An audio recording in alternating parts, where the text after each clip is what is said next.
Good afternoon. No. Good afternoon. This is Harper. Yes, I've been watching, looking around, but no. We are not going to keep silent.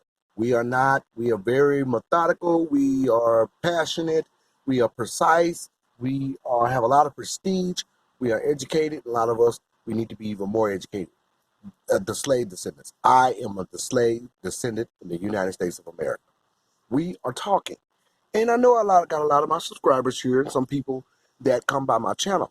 I apologize again for not being as active as I could have been, or maybe so.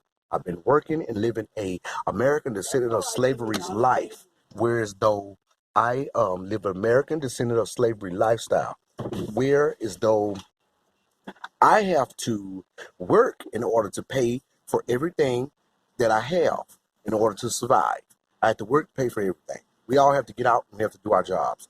And when we're locked in the system where we have to perform on people's engines and do duty as descendants of slaves in the country, we have no political incentive in terms of who we are and our inheritance in terms of what we have suffered as a group.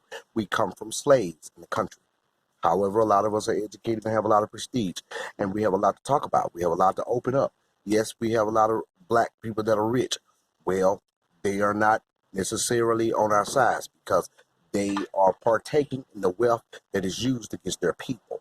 Okay? So first and foremost, we have to understand that. We have to understand that they are partaking.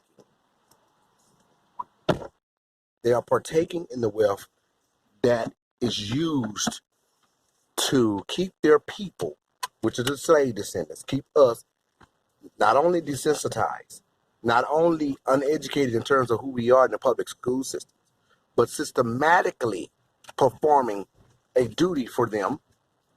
So therefore, the rich people are quiet and they're silent. We have a few people that may have come out and said, but not very many, not very many at all. I want to talk about everything I look at, no matter what it is, and what I say. It comes back to reparations. Reparations. Reparations is a word that have been used among us as negative, like almost welfare, like we're begging. That is not what reparations is. Reparations is not welfare. That's not begging. What welfare is, and what we have in our system have insinuated to us that welfare is for poor people, people that are poor. However, the United States is a very rich, wealthy nation. And the reason the United States is rich is because slavery. Slavery has been a prime entity and a prime source of wealth, according to the United States. Slavery. Not only by word of mouth, but by definition. I mean, it's documented. It's documented. So let's get that straight. Slavery is was an institution and is still an institution because you got to be the descendant of something. All of us people are the descendant of something. We have the descendants of slave traders and the descendants of slavery, of slaves. And we also have infiltrators. We have people who come inside the society, which are immigrants. We have people who come inside the society to partner with that which is in power, and that is slave traders and their wealth and what they have in terms of capital, super capital, and local capital. And what they have done is become constituents, a lot of groups, with the powers that be, and with the power source, white supremacy, or whatever you want to call it, in order to have a better life. People come to our nation to have what they call a better life. And they're here existing off the 14th Amendment, which directly ties us. Now, see, all of this ties directly to the descendant of slavery, because we're actually a rich we actually are rich people that are to be considered first-class citizenship in a country, in a system, in a paradigm that was built for a group of people by our sacrifice, by blood sacrifice, by our harm, by the things that happened to us that were wrong. So it was made up that way and against us as a people. Slavery was an institution. It was not just people working and going to, not people just working and going to the fields of work. No, slavery was an institution. See, that was a flesh trade. You could buy people and do exactly what you wanted to with them. And those were my ancestors. And because they had to be slaves and be just pretty much desensitized, they had to be abused, and so forth. There was a ideology. There was an idea of slaves, who they are and who they were. Not to mention that they fought for freedom, and we became on another level. We found a newfound freedom, not totally accessing that which kept us inside a inhumane prison all over the United States diaspora, all over the South, in mass numbers. So we never access the things that which kept us there, and that's wealth. That is wealth. Whatever we suffered, our story is different. We suffered things like saying what happened to us, or black people without, black people been inserted with drugs, black people this, black people that, black people lazy, black people this, black people don't know how to act. All kinds of things happen to a people when they have been subject to that type of existence, to that type of confinement, to that type of hardship as slaves. And we're the descendants of slaves. So we got a chance to see our grandparents and our people rock around in chairs and tell us about stories that they had to suffer. And those stories they will silence you. They will silence you. So we know directly what it is to be that which we're speaking on. We know directly what it is to be the apparatus of something that has abused us, to be the apparatus of a success to a nation that have politically abused us this day and time, or denied us, neglected us. See, there were laws implemented that we should be on an equal playing field in terms of our wealth, in terms of the things that America offers groups, and that's reparations, that's inheritances, that's political exchange and political welfare. But that has not happened for us. Now we're discussing it, and it will happen. The conversation will not go away.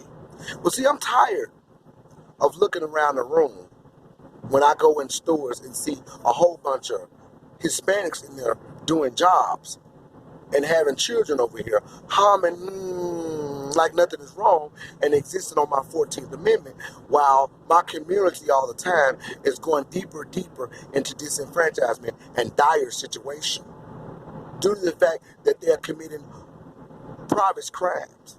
You see, those crimes that are being committed in the lower black communities, where it's now ghettos and hoods, those are private crimes. When people don't have what they need, not what they want, but what they need, and a little bit of what they want, they commit crimes. And then you can exploit a people when you have methodically and neatly arranged, orderly, for them to do this. When you have denied them something that belongs to them with militant force, with a militant gate. You see, Black Wall Street, it goes back to all our communities was destroyed. All our leaders were assassinated. Crack cocaine was inserted in our communities for us to fight over, to try to have what we call the American dream. And then we went at the prison pipeline. When Clinton and Joe Biden wrote the crime bill and Clinton signed it as president. You see, I was a teenager during the war on drugs in my early 20s also. And I experienced the welfare and the hardship, the warfare and the hardship of the war on drugs of people in my community. Where people were selling drugs to their own family members, it became we normalized this crisis because it was introduced to us throughout the United States government. You see, and also we have to look at the cartels as well. You see, there's gangs in every group, but the gangs in other groups are respected. But the gangs in our group they're not respected. We look at gangster and everything else as a negative element due to the fact of who they painted us to be through our power And they've done it through the media. The media is a very sourceful tool of the society. It is the fourth branch of government. So we don't have to go no further than the living room in order to reflect in shame, in order to reflect in negativity. Even our children, emulating gangster, emulating pimps. Back in the 70s, they started promoting black men as pimps and Superfly. You see, this hasn't just started. Right after Martin Luther Jr. King regime, that's when all the wars started, the different kinds of wars in terms of a political exchange for the descendants of slavery.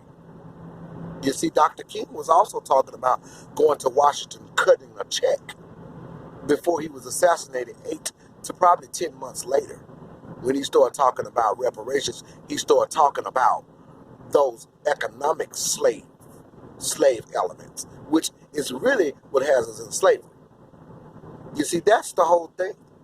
Now, we want an equal in terms of eating at the same lunch counter, in terms of being people in our great nation and treated like people, but we didn't quite have the idea of the elephant in the room.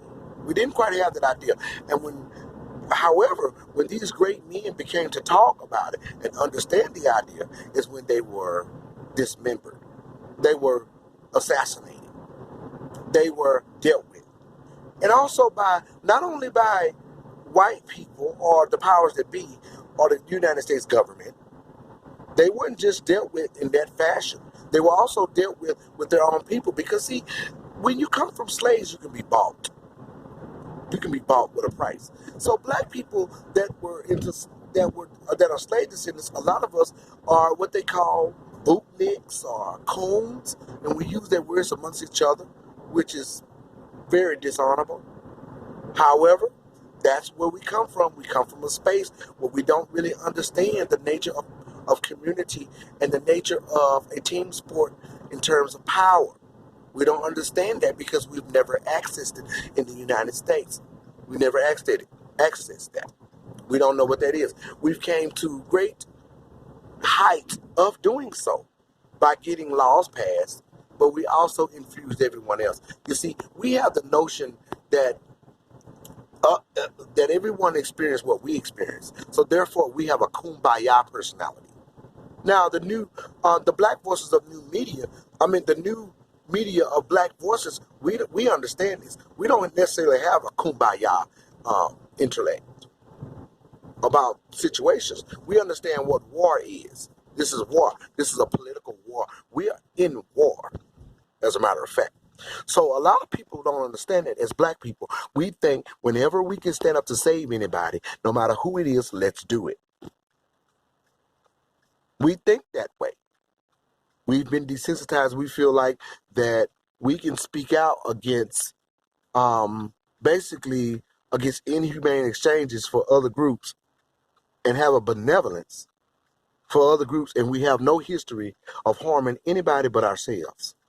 So we're the only people that are in disenfranchisement systematically. Not even the Hispanics are in disenfranchisement systematically. In terms of the United States, they are dealt with in terms of them being here wrongfully, and they're being basically deportation and such and such. But you don't have a right to come on someone else's nation illegally. The only reason why they're here is because the slave trader descendants allowed them to be here for cheaper labor. And what they have done is allowed them to be here on our laws. And that one of those laws is our constitutional right. And that right is the 14th Amendment. Any child born in the jurisdiction thereof is a citizen. Now, if you are in this country and you are cross the line on our land, that does not mean you're in our jurisdiction. So illegals are having children here, born, walking around pregnant, having kids, and they're born on the slave descendants' constitutional rights. And they are gaining capital, super capital. They're becoming government agents. They are infiltrating our government also. There's a numerous of wars, but we as a slave descendants tend to speak out about these things. And YouTube has a problem with it. YouTube has a great problem with it. And I'm here to say I thank you to Yvette Cornell, Dr. Yvette Cornell. Well, I don't call her doctor. I'm sorry. She's Yvette Cornell, but I see her as a doctor because Yvette Cornell is a genius. She's constituted as a genius in the United States. A lot of people don't know that. I give great homage to Professor Truth and Jason Black. You see, the thing about it is, I want to take time to let you guys know that I'm here and I'm listening to, and I'm not just talking on this internet. I'm preaching at the grassroots in my home. And not only that, I'm making sure that I keep well aware in my intellect exactly who I am and not what they have told me. Because I am a great prize of an enterprise. The fact that I'm a descendant of slavery. We should be proud of that. We're not Africans, as a matter of fact. We are the descendants of slavery. Slavery was an institution that was inbred within the United States. Slavery. A lot of people, we got people that were mixing, and white people the slave traders and the slave owners, they use our people for bed wenches, and we are not African. We have an African descent. We don't even know nothing about the culture of actually Africa. A lot of the stuff in Africa we would not be proud of. And some things maybe we would. Africans come here and they talk about they're from kings and queens.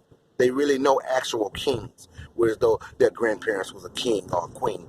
You see that guy, one of the Africans that's into news media, and he's a journalist. He has a king as a grandfather. Forgot his name, and he had something very bad to say about the descendants of slavery. So this is where we at. This is our situation. Africans are, a lot of people from certain African tribes and certain parts of South Africa were also descendants of slave traders. They were people who sold our ancestors to the United States as a flesh trade. Okay? And they are not interested in who we are. Now, we do have allies from every group. But I'm talking about in the masses. I'm talking about in the masses. Whereas though a lot of them are not interested, and they use negative talking points, and they have an iota about us as the descendants of slavery in America. And it's very negative. And the reason why they have this is because they side intellectually and they side in terms of dialogue of the powers that be. That's why they have this. And they want to mount themselves up on our laws, which we have gotten passed for them, and exist in our great nation, and exchanging wealth over our heads, and continue to subject us to a space of servitude so that they can partner and be constituents with people who had us enslaved, with the descendants of slave traders. And they know nothing about us. They don't even know the laws in terms of us. There's laws that implement what we should have in the constitutional right, and they have been using it. And they bite the hand that feeds them. Bad dog. Don't bite the hand that feeds you. Bad dog. So this is what they're doing. And the Africans are not the only group. We got them all around. The Caribbean islands. Look at Joy Reid. Look at Angela Rye. Well, one of them is descendants of slavery. April Rye is, and she's not talking about anything on CNN because she's been bought with a price. You see, that's what you do with black people in the United States, the ones that are from descendants of slaves, because what happens with us is we have to denounce our history of who we are because it's such a threat to the society. First of all, they owe us almost $20 trillion. Second of all, we have an intellect that's very powerful, and they are afraid of us because we are the best scholars throughout the global diaspora. We are a real powerful people. That's why Martin Luther King was assassinated. Now, everybody talk bad about the descendants of slavery, politically, at the grassroots, and everywhere else. But now, they always brag on Martin Luther King Jr. Stop bragging on my king. If you think we're bad people, then why are you quoting that Martin Luther Jr. King's speech? Why are you quoting that speech, all you groups, Hispanics, using certain words? I have a dream. I have a dream. I have a dream. Stop quoting an ADOS person's speech if you think the lowest of us. Marcus Garvey and Malcolm X came to the United States to ration and to be with the descendants of slaves in this body. And they embody who we are in order to regime in terms of their blackness and suffering as a descendant of slavery throughout the islands. They came here. and they executed. However, they were dealt with in a militant force, and not only by white supremacy, but in their own groups. And that's because they have designed a system that we are contagion to in terms of wealth. Wealth is not just money. It's also power. Wealth is also power. So therefore, the media and every group that has accessed the United States, have accessed whiteness in the United States, have accessed wealth in the United States, and that's what that means. Whiteness is a culture. It's not a color. Okay, so they've accessed, every group who've accessed that has taken from the mouths of the people who've built this country and taken from the opportunity of the descendants of slavery in America. And they are existing here from their countries where the hardship goes on. They don't talk about who they are in their countries, in the disenfranchisement that goes on. Africa has been colonized by all other groups and making them continue to piss out the river, pissing in the river. So they come here and access things that are laid out for them, which we have built, which we have been the apparatus of, which we have been the bones and the guts to, the flesh of. This is what we've done. But yet we have not got the remembrance of what we have been and what we have done. We have built the first world nation. We built this country. We built the country. The American cotton gin was the main financial source throughout the whole global diaspora. The tobacco, let me tell you, we built the railroads, the White House. We are the American descendants of slavery. We are ADOS. And we intend to get the check cut. Cut the check. You owe us. Cut the check. The United States government owe American descendants of slavery almost $20 trillion. And we're facing generational wealth. That wealth has been up against us in terms of our suffering. People who have killed our people for sport in order to put fear in the next slave. Slavery was inbred, where they had farms of breeding children from our females in order for them to work and gain free labor and become bed wenches and be used and abused even in the public and hung from trees. So let me tell you something. All you out there that are immigrants, illegal immigrants, and people who have a mouth against us, you first look at the data and don't bite the hand that feeds you. We are the reason why these immigrants are here. We are the reason why y'all are here. Through Dr. Martin Luther Jr.'s King regime of the Immigration Act of 1965. That's why you're here in the first world, being safe and not being tormented in your own government.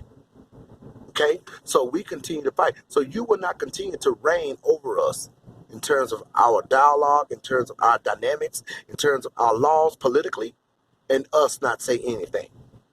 I'd be down if that continues to happen. If us not say anything. So I agree with Professor Truth and Jason Black and Yvette Cornell and Antonio Moore and Sandy Darity. I appreciate you guys. Tariq Nasheed, I appreciate all of us. Even Afro Synergy. I appreciate my man in California. Every one of us that is paying attention to this political empowerment for the greater good of our own people. I'm appreciative to this. And I'm going to continue to reign forth in this with you guys. And the conversation is going nowhere. We're going to continue, and we're going to be accessing what belongs to us as a people politically. You have no substantial argument against that. None whatsoever. We have the most respectful argument in the political arena. So you will not keep us confused by talking about deportation or anything else, because if you deport them, good. They're over here on our dollars. Now, we love people. We want them safe. But right now, black people, you have to think solely about yourselves. There's a scripture talks about you don't feed the enemy when you're in war. You don't feed the enemy. Now, I will say we have a benevolence, and we should. However, there's a time and a place for all things under the sun. And now it is time for us to realize who we are first and foremost and approach the government in a unit as a united front. In terms of our wealth, in terms of who we are, in terms of our life. Political science is your life. And you need to know that. This is not a game at all. It's very serious. We got people reigning all around us in terms of groups and accessing the beautiful life of America we know nothing about. And we've been here for since the 1600. We've been here 400 to 600 years. We were here before the states even got built, where they were called names.